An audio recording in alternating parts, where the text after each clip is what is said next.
Hey guys, welcome back to my channel. I am your girl, your lady, the marketing guru by day, the bestie you did not know you needed by night or 24/7, okay?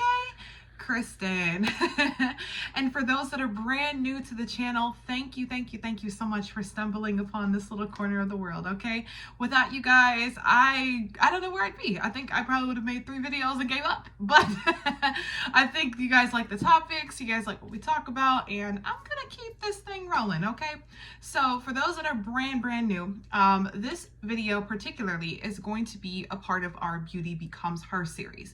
What that is a series where I talk about things that can help you build the confidence inside here, in here, before we start talking about things like this, or things like this, or things like this. I want to help you build what's inside of you first so you can feel comfortable using these little things before, I guess you can say ahead of time. So without further ado, I'm just going to dive into the topic because it's a good one. It's a little story time, and then I'm going to give you guys some takeaways at the very end. So stick tuned. Okay.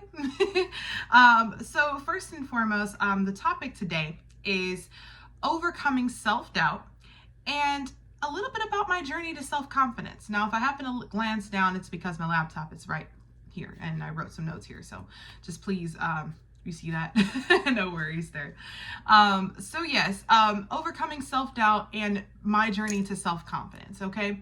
And also like how you guys can, if you're on your journey of self-confidence because it's 2025 or whatever your mission, your, I guess you can say your driving goal is, please take some nuggets away because I have about 4 of them that I'll cover throughout this video. So here's a little bit of a backstory, okay? So growing up, I was the 3rd daughter of my mother and first daughter of my dad. And I am not the youngest because I have my brother, but nonetheless, I'm like smack dab in the middle, okay? So all of my siblings, you know, they have their own passions, things that they like, different uniquenesses about them. I think that's a word, I made it up. And I also have that. So for myself, you know, my, I guess you can say focus growing up was always sports, school, and ... That was pretty much all that, you know, essentially my parents wanted for me because they wanted me to go to a really good school. They wanted me to do well, which is true, and I did that. And that was pretty much my life for 18 years, well, a little longer than that. I'll say about 21 years, right before I had my son. That was my life. It was go to class, get good grades, and play basketball every single day. So whether it was I was outside, you know, playing with my friends and we wanted to play Barbies or Bratz, okay, at the time. And if my dad saw me outside, he'd ask me, hey, where's that basketball? Why are you not dribbling? I'd be like, because I'm playing whatever imaginary thing me and my best friend made up at the time. But no, for him, he wanted to see that his daughter was constantly working on her skills. That was his mindset. But at the time, you know, I was like 7, 8, 9, 10 years old. And I had everything else on my mind outside of that. And so throughout the course of my childhood, particularly, I found myself putting so much pressure on myself to be perfect.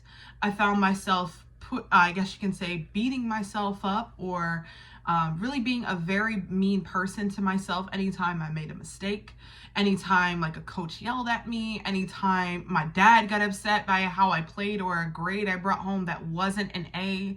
Like there were little things, you know, that how can I say this? My sister and I talked about this last night, that nailed, I would say like this in my head, the idea that, you know, if you made a mistake in that way, it was bad. It was wrong. It was just, you know, you were lazy. You didn't study. Like there were mindsets that I developed because of that. And over the course of my childhood, let's go into, you know, high school. I knew, you know, I was fairly gifted because I'm tall. I'm 6 foot. I was able to, you know, do a lot of things athletically that led me to college, of course. But when I watched some of my other teammates that were really, really good, really talented, like I played with a lot of girls that are, some of them are in a WNBA now, others are played in college at D1 schools. They've gone on to do magnificent things.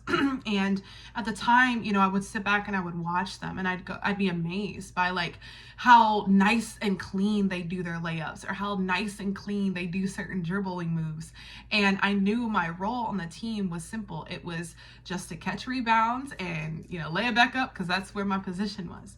But in moments where I didn't make my shots, or in moments where, the opponent that I was facing was just as tall as me, just as strong as me, I did find times where I was doubting myself. I did find times where I did not play my best because I was all in here instead of focusing on, the things that I knew how to do.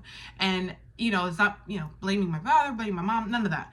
It's more so these are things that I developed because my parents had so much invested in me, number one. Number two, they had, I guess you can say, very high standards for me. And to be honest, compared to my siblings, very, very high. And sometimes it felt like the roof, it was just impossible to reach that. And I guess you can say, sometimes it did cripple. It was crippling. And so as I became an adult, what I started to do when I found myself in those states of mind of, I guess you can say, doubting my abilities, or doubting the skills that I've developed, or doubting, anything that I'm doing, whether it's related to work or being a mother, there are moments I have to sit back and kind of reassess, like really, really what's going on, and really work to pull myself out of, I guess you can say, the anxiety of not being overly perfect, or I guess you can say not accomplishing the things that someone else would want me to do in the way that they would want me to do that. And so because of that, I guess you can say early on, I guess in my early 20s particularly, over self-doubt and my confidence tanked quite often. And I found myself wanting to conform to what other people were doing sometimes, whether it were people that were in my house, no names, or whether it was people that I was hanging around because I wanted to not necessarily fit in, but make sure that eyes were not necessarily on me because I was doing something wrong, And so now in my 30s, I am 30, yeah. I have taken the time, I guess you can say, over the last 4 years to really rewire that thinking and give myself grace and peace, because what I found is the more pressure that I continue to put on myself, or the more, I guess, critical I was being of myself in certain situations, it affected everything that I did. It affected almost everyone around me to sometimes, and to a certain degree, whether it would be my child, my boyfriend, or even, the people that really cared about me, and even my work. It affected a lot of things.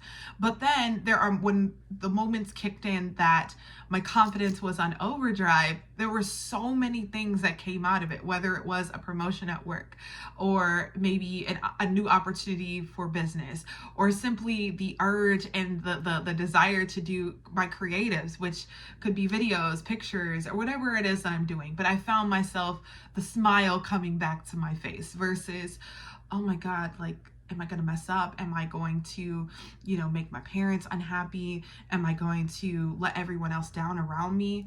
I was able to kind of fight through that. So I say all that to say, if you're currently experiencing, it could be in any area of your life, a moment of self-doubt, use me or anyone that as a place and a person to demonstrate that you can overcome that. You can rebuild the confidence that you need. And I'm actually going to give you 4 quick tips on how to do just that, based on my story too.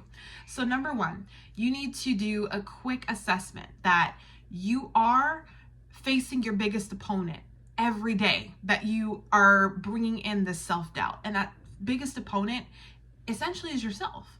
You're not, I guess there's no competition in the world that is against you. It's all in your head. And so the moment that you learn to silence that inner critic, because I'm continuously learning that the sooner you'll be able to embrace the goodness that's within you, the sooner you're able to embrace all of your natural talents and abilities and take them, I guess you can say, for the long haul, for a beautiful ride, and to use the gifts that God bestowed upon you in ways that you couldn't even dream of, you know? So that's the biggest thing. Face your biggest opponent and silence the inner critic. Number 2, block out the noise. That was something I had to really get grounded in, especially when I got my own place 2 years ago. One of the things that I have made adamant is that my place is my sanctuary. It is a secure place for where my son and myself lay my head, but not only secure in a way where I don't want robbers or anybody breaking in, but also I only allow certain energies into my space. And if at any point there is an energy that outside of my house that I'm feeling like, hey, either A, this person's kind of bringing me down, B, I'm not, not necessarily vibing with them, but I'm not appreciating either the things that they're saying or even sometimes their viewpoints. It could be either or. That may be your sign to block that out. And honestly, I don't let that into my home. There are certain people and certain things I have to keep away from the little apartment that I have for me and my son. And for that very reason. And also keep in mind that people, they should not have, I guess you can say, a say in how your emotions are going to be throughout the day. You may not be able to control what comes out after they say certain things or do certain things to you. But keep in mind, the people are simply opinion holders. That is it. Just like you're an opinion holder, and so are they. But they have no, I guess you can say, right to sway you from building the confidence and removing any criticism that you're placing in your head. They have no right to come in and bring more. Let's just say it like that. And unless it's constructive, because let's look at the difference between just flat out criticism and actually something that could possibly help you. If it's coming from a place of love and a place of, hey, you can actually take this as a nugget and improve your life in this way, then maybe it's okay to separate that and remove that from your safe place. So you continue to have a space where you can build the confidence that you desire and that you want. Number 3, avoid comparison, okay? No one on this earth is perfect. The only person that came and went is Jesus. That is it. Yes, I said we are Christian girlies on this channel. So if you didn't like that statement, this isn't the video for you. However, since his time, and of course even now, there's no one on this planet that's perfect. Everyone has flaws, okay? Even if you see glamorized magazines, glamorized celebrities, glamorized people on social media, whatever the case may be, everyone has their own flaws. And they've just learned to, I guess you can say, I want to say hide it in some ways, but they've learned to not let that hold them down or weigh them down. And maybe you should try to do the same for yourself. Whereas, like I said, avoid the comparison of other people, but remember that you were placed on this earth just like they were to do magnificent things, and you will continue to do magnificent things. And remember to focus on your journey instead of measuring yourself against other people, because your journey is specific to you. It is one that is designed around your plans, and no one, even from parents on down to loved ones and spouses, no one can dictate where that particular journey is going. The only person that can figure that out is you. And that starts with the confidence of, like we say, getting up and getting started. And the last thing is remembering that life is a marathon. It's not a sprint. It's not a race. It's not about how fast someone can get there or who can get there the fastest. It's not about that. It's about embracing the process and knowing that every single challenge that you are currently going through, whether it's in your mind, in your heart, in your spirit, externally, it's going to make you stronger. And because of that, you will start to feel, the confidence within yourself build, and you will start to feel the self-doubt within yourself diminish.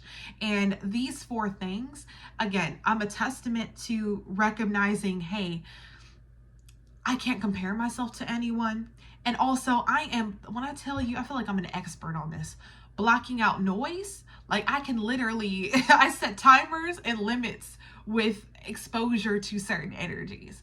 And the moment I start to feel, this isn't for me, I cut it off. Or I simply walk away peacefully.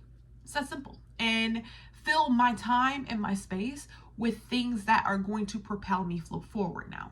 And again, this took me time to learn. Like I said, I just turned 30. So it took me a good decade to figure this out. If I had to go back and talk to 14-year-old Kristen, I'd ask her, like, hey, like, what's going on? Like, what are you doubting yourself about? And I guarantee you, like, even right now, if I look back, she's probably getting ready for high school, packing like 17 bags that I know I didn't need, and probably overthinking about what basketball games coming because they're playing our, hometown rivals, and really overly concerned about how I'm going to play defense, how I'm going to rebound, how I'm going to do this. But here's the thing. If I could tell her something, I'd say, hey, you're going to play fine. That player that you're playing against, they're going to remember you. And you have so many more games to play. But keep in mind, yes, your career is going to be limited. But it's going to be fun and you're going to do well. And I know it's easier said than done. Like, I wish we could, get in time machines and tell our younger selves that. It is not that easy. But take that as an example and use that in a way where you can start to tell yourself that right now, whether it's from things that you were thinking about yesterday or things that are set in your mind that, hey, I don't know how I'm going to achieve X, Y, and Z, whether it's how am I going to achieve getting a job X, Y, and Z, or maybe paying off debt, or whatever the case may be. You need to find it within yourself and in your spirit to start rebuilding that confidence and remove that self-doubt so you can get ahead to where it is that you desire to go. Well, with that, I do thank you guys for listening so much to another Beauty Becomes Her series. I'll end it with this because you guys stick around, and I always forget to add this part. Just a quick, if you guys haven't noticed, I'm wearing just a few things. Anastasia, like I said, is one of my go-tos. These are the 2 lip colors that I typically go, and I don't really know their names. Naked and Hudson, those are the 2 I'm wearing, and LA Colors for mascara. So I've stopped doing lashes about 2-3 years ago, but since then I've just found really good mascara, so I've had people ask. All right, well, I look forward to seeing you guys on the next video, and I'm hoping it's going to be a nighttime ritual one because it's been a while.